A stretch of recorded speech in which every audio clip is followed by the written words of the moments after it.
Eliseu é aquele que vai dar continuidade ao ministério de Elias.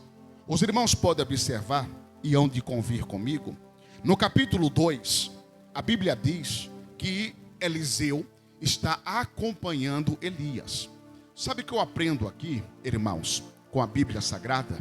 Nós devemos acompanhar, estar presente, sermos amigos de pessoas que têm alguma coisa para nos oferecer.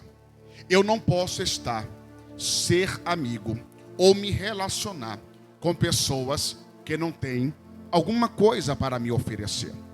No sentido espiritual, eu tenho que estar com pessoas, me relacionar com pessoas que me aproximem mais de Deus.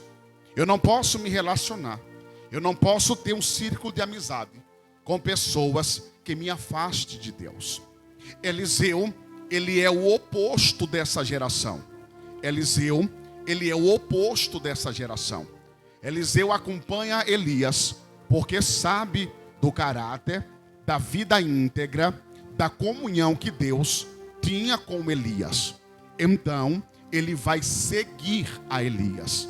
Haja visto que a nossa geração hoje, atual, segue artistas famosos, influencers, YouTubes. E quando você vai olhar a vida desses aí, que na mídia social apresenta-se uma coisa, mas na sua vida pessoal, na sua vida conjugal, na sua vida familiar, é totalmente diferente. Então pessoas como essa não se deve seguir, porque não tem testemunho, não tem nada para poder te acrescentar. Isso eu estou falando para a igreja, não estou dizendo para o mundo. O mundo segue quem quiser seguir, o mundo faz ou deixa de fazer o que quer fazer. Mas eu e você como igreja não. Nós não podemos nos igualar, nem equiparar igual ao mundo. É por isso que eu trago essa extradição desse texto aqui para os nossos dias atuais. A Bíblia diz que Elias estava indo para caminho de Betel. Ele disse para Eliseu: fica aqui, porque o Senhor me enviou para Betel. Porém Eliseu, no capítulo 2, versículo 2, vai dizer: vive o Senhor e vive a tua alma. Eu não vou te deixar, eu não vou me apartar de ti, eu vou continuar contigo, porque o mesmo negócio que tu tem com Deus eu quero também. Foi assim. A mesma intimidade e comunhão que tu tem com Deus eu também quero. O mesmo relacionamento que você tem com Deus eu também quero para a minha vida. Nós devemos nos espelhar com quem tem vida com Deus. Nós devemos olhar para quem nos dá exemplo de uma vida íntegra, de uma vida sincera, de uma comunhão com Deus. E foi isso que Eliseu ele fez. Quando chegou em Betel, no versículo 3, então os filhos dos profetas estavam em Betel, e saíram Eliseu e disseram: tu sabe que o Senhor vai tomar o teu senhor e vai levar ele. Então disse ele: também eu sei disso, fica quieto. Quando as pessoas chegaram para poder interrogar Eliseu, Eliseu vai dizer da seguinte maneira: eu já sei do propósito que Deus tem na minha vida, eu já sei do relacionamento que eu tenho com o Senhor. Os profetas, ou essa escola de profetas aqui, começou a questionar Eliseu: por que tu está andando com Elias? Por que aonde Elias vai, você vai também? Você não sabe que Deus vai tomar Elias aos céus? Eliseu vai dizer: eu sei, cala a tua boca. No nosso dialeto, no nosso adágio popular, era como se Eliseu estava dizendo: não se intrometa na minha vida, pois da minha vida cuida eu, ô glória. Eu vou começar a pregar. Tem pessoas que é especialista em tomar conta da nossa vida. Tem pessoas que é especialista em dizer que faz ou que não faz, que pode ou que não pode, mas não sabe ele, não conhece ele, que quem governa a tua vida é Deus, que tem o controle da tua casa é Deus, que tem o controle da sua família é Deus.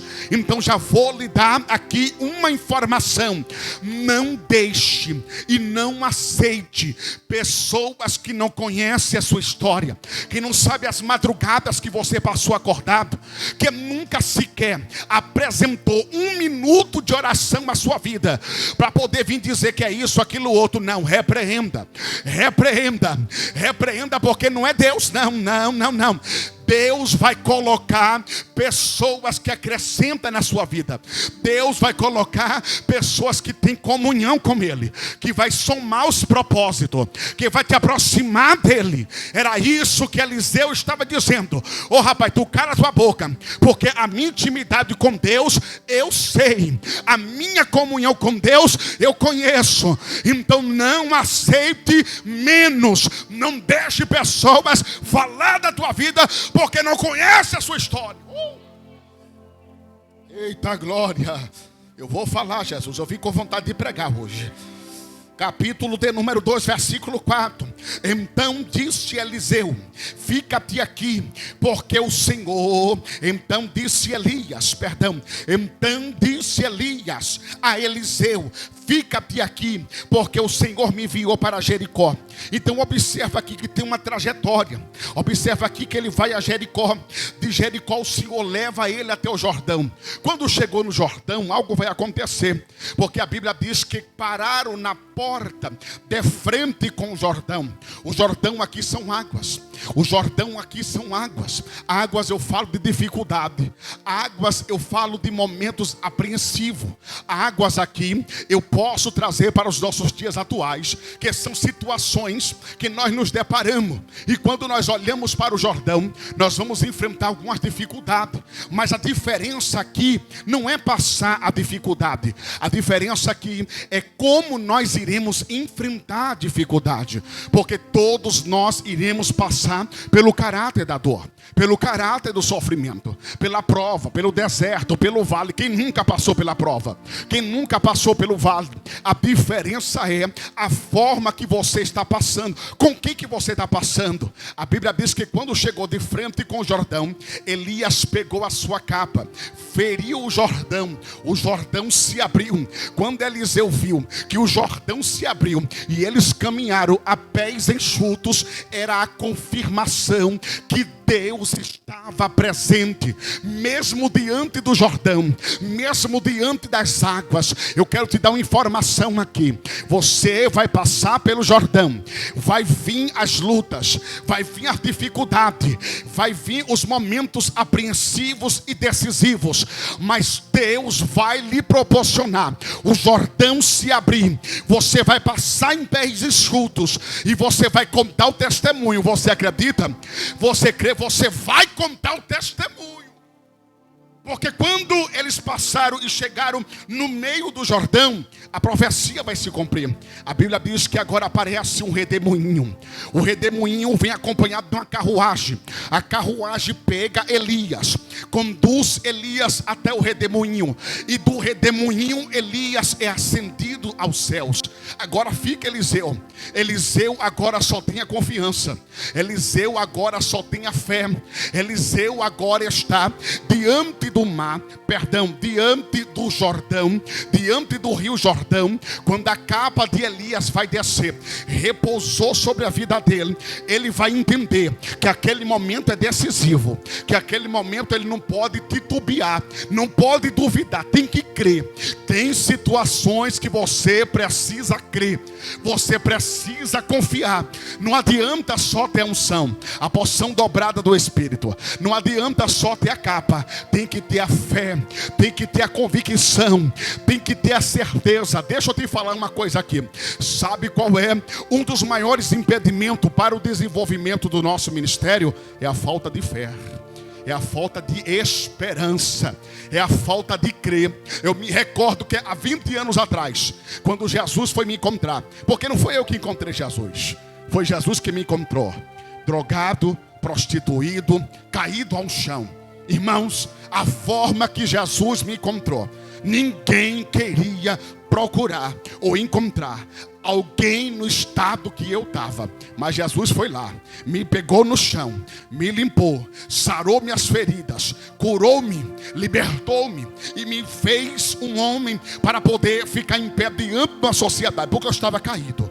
A sociedade dizia: não tem mais jeito. A família já estava desenganada. Mas o Senhor tem propósito. Quando Deus tem propósito, não importa o estado que o homem esteja. Quando Deus tem propósito, não importa a circunstância, Deus vai em busca, Deus restaura, Deus cuida. Mãe, olha para mim, mãe. Deus vai restaurar o seu filho, Deus vai restaurar a sua filha. Não se preocupa não, porque está sendo cuidado por Deus, lapidado por Deus. Deus está preparando tudo. A Bíblia diz que quando ele recebe a capa, ele crê.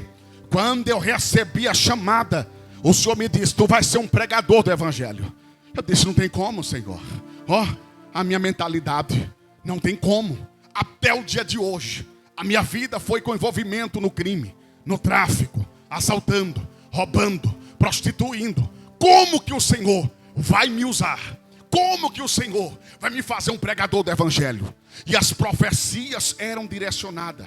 Os profetas, os vasos se levantavam e batiam o pé e diziam: assim diz o Senhor, vou eu fazer, vou eu te levantar, vou eu fazer, vou eu te levantar, tu vais ser pregador. Um certo dia eu me invoquei com esse negócio. Sou baiano e baiano é meio invocado. Tem baiano aqui? Tem? Oh, glória, aleluia. Sou lá do extremo sul da Bahia, cidade de Itabuna, próxima de Ilhéus, ali região de Una, Canavieiras.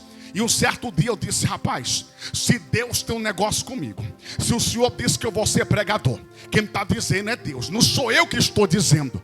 Porque tem uma coisa, a diferença é que existem pessoas que dizem que é, mas não é.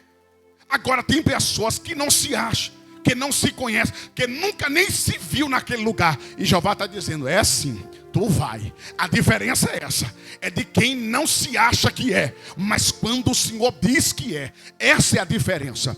E um certo dia eu estava em uma casa, nós ganhamos um barraquinho, o barraquinho de madeira, no fundo do aeroporto Jorge Amado, na cidade de Ilhéus, bairro de Nelson Costa.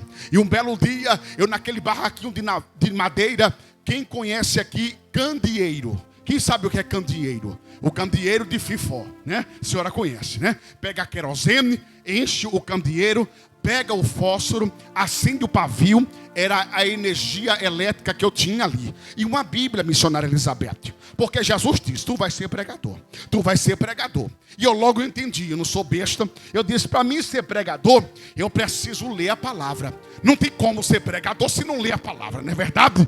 Não tem como ser cantor se não ensaiar os hinos, se não botar os playbacks, né? Assim? Então eu disse: o Senhor está falando que eu vou ser pregador, que eu vou ser pregador. E toda a profecia era direcionada para isso. Deus vai te levantar, tu vai pregar, Deus vai pregar, tu vai pregar. E um belo dia eu peguei a palavra e comecei a ler. Comecei a ler a palavra, não entendia nada, não sabia fazer um ó com um copo, não tinha entendimento de nada. Eu lia, relia, relia, e aquilo não entrava na minha cabeça. Não entrava. Aí quando foi um belo dia, o Senhor disse assim para mim: vou lhe dar uma experiência. Essa experiência é que eu vou te dar, eu vou te marcar. Eu disse: pronto, eu estou ficando doido. Eu estou ouvindo agora vozes, porque as vozes do Espírito começou a vir. A voz do Espírito começou a vir. E a voz do Espírito é inconfundível. Quando foi um belo dia de madrugada, por volta de umas 2h45 da manhã, a voz do Espírito veio até a mim e disse: se levanta daí. Eu tomei um susto, eu tomei um choque, eu não tinha intimidade, eu não conhecia a Deus. Eu estava como Samuel na casa de Eli, não conhecia a Deus, a voz era rara, as visões já não aconteciam. Quando Deus chamou Samuel, foi por 4 vezes, e Samuel não entendia, ia para o quarto de Eli, porque não conhecia a voz de Deus. Foi assim comigo, quando a voz do Espírito veio, eu escutei aquela voz: levanta daí. Eu disse: meu Deus do céu, estou ficando doido. E aquela voz no meu ouvido: levanta daí. Eu me levantei, e isso novo convertido, irmão, novo convertido, me levantei, e o Senhor disse: saia pelas ruas, vou eu lhe dar uma experiência. E eu comecei a caminhar pelas ruas daquele bairro de Nelson Costa. Atravessei o bairro Nelson Costa, fui ali pelo bairro São Francisco, atravessei o bairro do Pontal, Ponte do Lomanto Júnior, e no centro da cidade de Ilhéus, na Avenida Soares Lopes, o Senhor disse: agora você vai parar aí. E aí, irmãos? Tem coragem? Era tudo tão simples. Era tudo tão simples. E o Senhor disse: abre a tua boca. E dê um grito bem alto: Jesus te ama. Irmãos, eu confesso que naquela madrugada, parado naquela avenida Soares Lopes, aqueles condomínios, aqueles prédios, eu disse: eu vou gritar aqui. O Senhor disse: grita, grita bem alto. Eu abri minha boca e gritei: Jesus te ama. Chega aí, ecoou a madrugada. Aí depois o Espírito disse assim: agora volta para casa. É Manasse que o avassava de Oré. Eu disse: só isso, Senhor? Ele disse: só isso, volta para casa. Arrepiado. Eu sinto a presença de Jesus aqui. Eu sinto a presença de Jesus aqui. Passou-se os dias, passou-se os meses, passou-se os anos. Deus me fez um pregador do Evangelho. Um belo dia recebi um convite para pregar na nossa sede. E como um bom assembleano, preparei a mensagem, preparei o esboço. Era tarde da bênção, tarde da libertação, como essa. Avenida do Canavieiras, na sede, na Catedral das Assembleias de Deus. Missionária Railda, missionária Maria Guiar. Era um grupo de irmãs. Irmãos, naquele dia, o Senhor disse para mim: vou eu te fazer memória e lembrança de um algo no seu coração. Mas tem uma coisa: não diga nada. Tem alguém entendendo o que eu estou pregando? Há 2 anos atrás, ele mandou gritar. Ei. Agora ele disse: ó. E eu ansioso para pregar. Pregar a minha sede. Era um orgulho. E detalhe, só pregava de dia. Não tinha quem fizesse eu pregar de noite. Olha o meu pensamento: no dia que eu pregar à noite, aí sim vai oficializar e eu vou ser pregador, né? Pregador da noite. Porque eu só pregava em consagração, tarde da bênção. Consagração, tarde da bênção. Isso mais de 2 anos. Jeová provando. Jeová provando. Quando estava próximo da mensagem, a missionária Maria Guiar pegou o microfone e disse: antes de ouvirmos o pregador, eu quero dar oportunidade aqui para um jovem contar o testemunho. E aquele jovem se levantou, veio meio trêmulo, com a voz embargada, pegou o microfone e disse: no dia tal, na noite tal, estava eu lá no alpendre do meu apartamento, lá no duplex. Mamãe viajando para a França, porque era estilista e trabalhava com moda. O meu pai era, na época, acho que comandante da extinta Varig. E só vivia em viagens executivas. E eu estava lá, com a garrafa de uísque, cheio de cocaína, bebendo e cheirando. Bebendo e cheirando. Uma voz chegou até mim e disse: não tem mais jeito, se mata. Não tem mais jeito, pula daí. Sua mãe não te ama, seu pai não te ama. Aquele menino contando, eu já estava em lágrimas.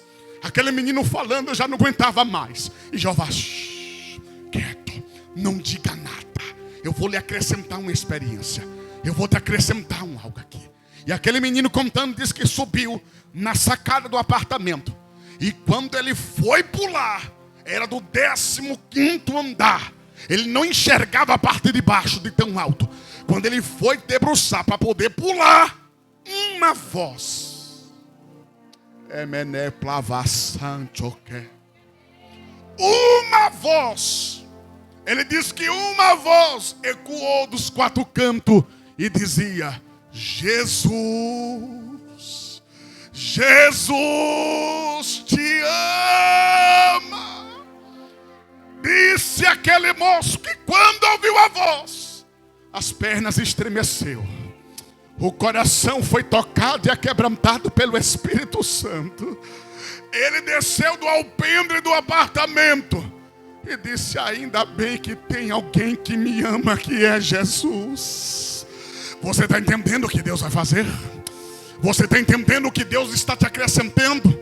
Deus está lhe acrescentando experiência. Essa prova não é para a morte. Esse deserto não é para te humilhar, não é para te massacrar, é para Deus te dar experiência.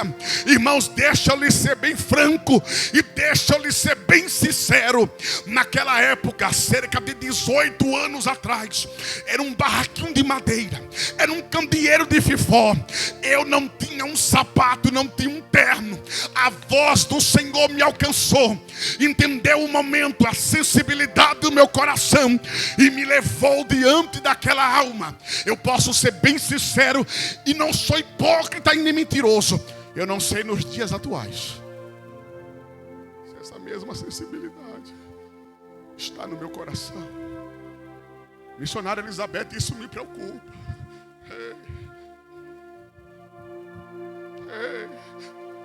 Eu tenho pedido para Deus todos os dias.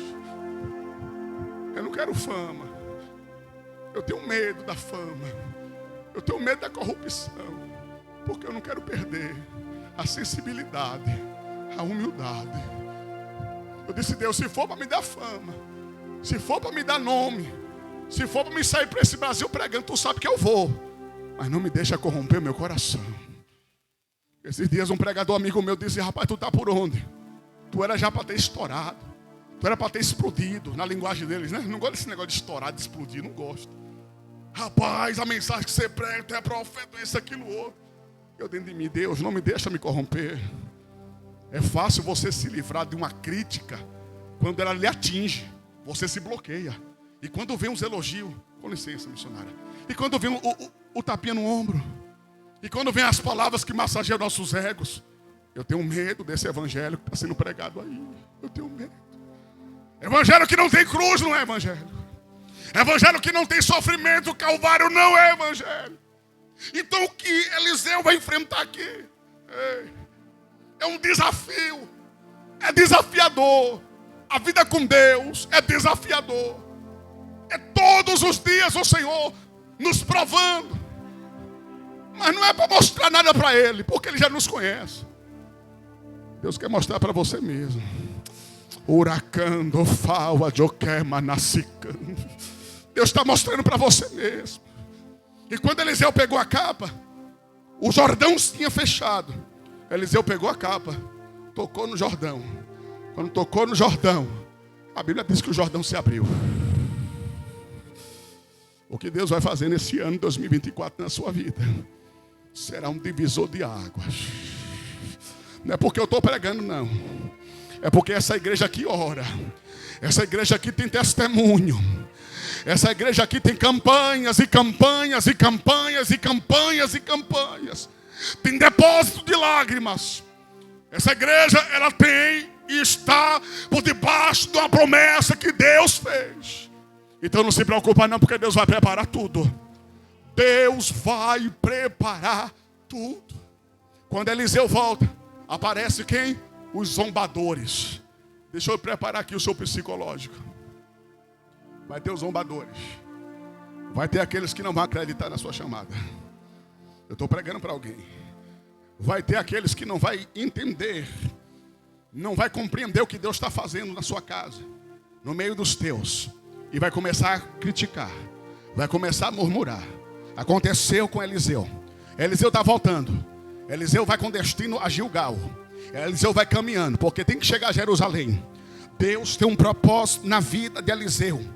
Eliseu nada mais foi do que o sucessor de Elias como profeta. Eliseu nada mais foi como um ministério que durou 50 anos. E exerceu o seu ministério perante a 4 nações. A saber, Israel, Judá, Moabe e a Síria. Então Eliseu tem uma chamada promissora. Eliseu tem uma promessa. E se ele não acreditar e não entender que os percalços da vida, que os desvaneios faz parte do chamado. Quando ele vai subindo, a Bíblia diz que aparece 42 homens pequenos. Porque é assim. Não tem coragem de se aparecer, se apresentar. Não tem coragem de ir na sua frente, mas vai por detrás e começa a gritar: sobe, calvo. Sobe, calvo. Era um desmerecimento. Era um desmerecer. Porque ninguém estava aceitando que o ministério de Eliseu fosse reconhecido por Deus, que Elias tivesse passado a capa para ele. Mas quem escolheu você foi Deus. Quem te separou foi Deus. Foi o que eu disse esses dias. Não está gostando não? A culpa não é minha. Pega a fila, vai falar com Deus, vai dar queixa para Ele, porque não fosse vós que te escolheste, não fosse vós que escolheu a Deus, foi Ele que te escolheu. Não foi você que escolheu a Jesus, foi Jesus que te escolheu. Eu te disse aqui, quando Jesus me encontrou drogado, prostituído, quando Jesus me encontrou à margem de uma sociedade, não foi eu que encontrei a Jesus, foi Ele que me encontrou. Então o meu relacionamento é íntimo com o Senhor, o seu relacionamento é íntimo com o Senhor. Quando Eliseu começa a ser agredido, começa a ser machucado pelas palavras, a Bíblia diz que aparece lá do bosque duas russas. As russas que apareceu do bosque foi lá diante daqueles 42 homens pequenos, e uma patada só arrebatou os 42. Não vai precisar você abrir a boca para poder discutir. Escute isso aqui. Não vai precisar você bater boca com ninguém. Não vai precisar. Não vai precisar você se justificar. Não vai precisar. Por que, pregador? Porque para zombador, para criticador, murmurador, Deus tem usa para poder matar. Camadaraçai joquel. Ulebia, mas deu a baroca badu que me dê camandar. Deus está mandando eu pregar sim. Não te preocupas não. Deus ainda mata.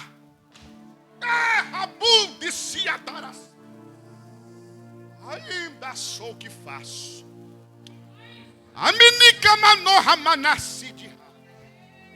Eu sou o Senhor, e fora de mim não há outro.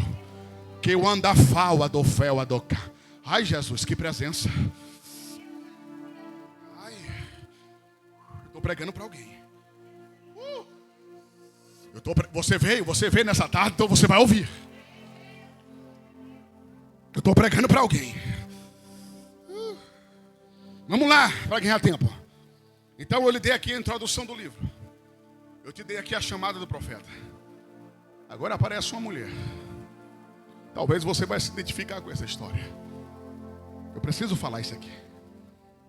Eu preciso contar isso para você. Eu queria que você pensasse comigo. Uma mulher que tinha o seu marido. E esse marido não era um marido qualquer. Essa família aqui não é uma família qualquer. Não. Porque talvez a gente só pense que acontece com o vizinho A, vizinho B e com a família C. A gente pensa que a nossa família, tudo bem, estamos protegidos, guardados por Jesus. Mas o dia mau vem. E ela vai dizer ao profeta Eliseu: o meu marido morreu. E um detalhe, era crente. Temia ao Senhor. A história diz que esse homem aqui é Obadias. A Bíblia fala cerca de 12 nomes Obadias na Bíblia. Quantos nomes? 12. Mas esse aqui, Obadias, ele era mordomo de Acabe. Quem nunca ouviu falar de Acabe e a sua famigerada mulher Jezabel? Este homem aqui, ele tinha divisas, era um estadista, tinha influência na sociedade. E a Bíblia diz que Obadias, primeiro livro dos Reis, capítulo 18, versículo 4 e 13, diz que esse homem, quando viu a covardia que Jezabel estava fazendo na matança dos profetas, ele pegou 100 profetas, ele pegou 100 homens, escondeu, olha que obra desse homem, escondeu esses 100 homens na caverna subterrânea e todos os dias mandava pão e mandava água. Esse homem depositou toda a sua riqueza, todos os seus bens na obra do Senhor. Há um detalhe: tudo aquilo que você deposita, tudo aquilo que você entrega, tudo aquilo que você coloca no altar do Senhor, tem retorno. Tem retorno. Eu não sei qual foi o propósito que você fez. Eu não sei se a missionária passou um voto. Eu não sei se você votou ao Senhor alguma coisa. Mas eu estou pregando aqui, estou afirmando que tudo que você coloca diante do altar, o altar te devolve.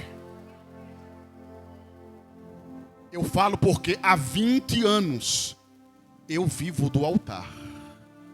Há 20 anos, desde quando Jesus me tirou de lá do interior da Bahia, lá daquele barraquinho de madeira, de candeeiro de fifó. Há 20 anos vivendo do ministério. E não foi minha escolha, que eu já disse para você. Não foi o que eu escolhi. Não foi o que eu pedi a Deus. Então eu preciso que você entenda isso. Estou pregando de forma bem simplificada para que você entenda. Tudo aquilo que você entrega no altar, tudo aquilo que você vota ao Senhor, todo o dízimo que você devolve, toda a oferta alçada, tudo quanto que você fizer na obra do Senhor, não é em vão. A mulher, quando vai requerer, ela vai requerer aquilo que a família um dia depositou. Ai Deus, o que é que eu vou falar, Jesus? Não tem como requerer, pedir, exigir aquilo que você não entregou. Oh glória! Se você se derramou, se você se entregou, se você tem uma vida devota ao Senhor, se você entende que durante esta caminhada com Deus, você renunciou, você tomou a sua cruz, negou a si mesmo, você já tem depósito com Deus. Ou você não lembra de Ezequias, no capítulo 38 de Isaías, quando Isaías profetizou para o rei Ezequias, e ele disse: coloca a tua casa em ordem, porque certamente morrerás e não vai viver. Qual foi a reação do rei Ezequias? Virar com a cara na parede e chorar muitíssimo. Depois do choro, qual foi a conversa que ele teve com Deus? Senhor, tu lembras? Eu estou pregando, missionária Elizabeth, nesta tarde para esta igreja, para quem tem memórias com Deus. Para quando você colocar o joelho no chão, você vai lembrar de quantas vezes você esteve no quarto em secreto com Ele. Quantas batalhas nas madrugadas você enfrentou. Quantos gemidos você teve que dar. Quantos momentos que você disse: acabou, não tem mais jeito, eu vou desistir, não dá para mim não. Aí o Senhor disse: vai dar sim, vem cá. Elagai, Johel, Afassai, Joká. Eu estou pregando para você que teve motivos para poder desistir. Mas deixa eu te falar uma coisa aqui, deixa eu te particularizar algo aqui. Eu estou pregando para você, eu sei disso. Eu carrego um bordão comigo. O que não me matou, me fortaleceu, me deixou mais forte. Oh glória! O que não te matou te fortaleceu, te deixou mais forte. Então, pelo amor de Jesus Cristo, levanta a tua cabeça. Não baixa a cabeça para Satanás. Levanta a tua cabeça, ergue a tua cabeça, porque fiel é Deus que te chamou. Fiel é Deus que te chamou. Fiel é Deus que te chamou. A oração de Ezequias era: Senhor, tu lembra que no primeiro dia, no primeiro mês, no primeiro ano do meu reinado, eu fui lá no templo, abri a porta da igreja, eu limpei o altar estava sujo, eu chamei os levitas, eu chamei o sacerdote, eu fiz uma geral, eu coloquei de volta o culto. Nem culto tinha aqui, Senhor, a igreja estava fechada. Eu cultuei ao Senhor, eu instituí novamente a Páscoa. Jerusalém voltou a te adorar, os de perto, os de longe. Aí Jeová dos altos céus, deixa eu ver se está escrito aqui, deixa eu ver, porque tem um anjo. Tem um anjo. Este anjo, irmãos, desculpa aos teólogos, eu peço aqui licença. Eu não quero ferir a teologia, eu não quero ser também herético, mas existe um anjo que a este o Senhor diz: escreve, e ele faz assim, ó. Escreve. Ai, do réu, assim, a este o Senhor diz: anota. Aí o anjo fala assim, ó. Anota. E isso eu tive por visão. existe um anjo. A este é especialista em fazer protocolos, em assinar. Porque se existe um livro, se existe relatos de nomes, o Senhor também tem aos seus serviçais anjos que anotam. Era como se o Senhor dissesse assim: confere lá nos arquivos, olha lá nos arquivos.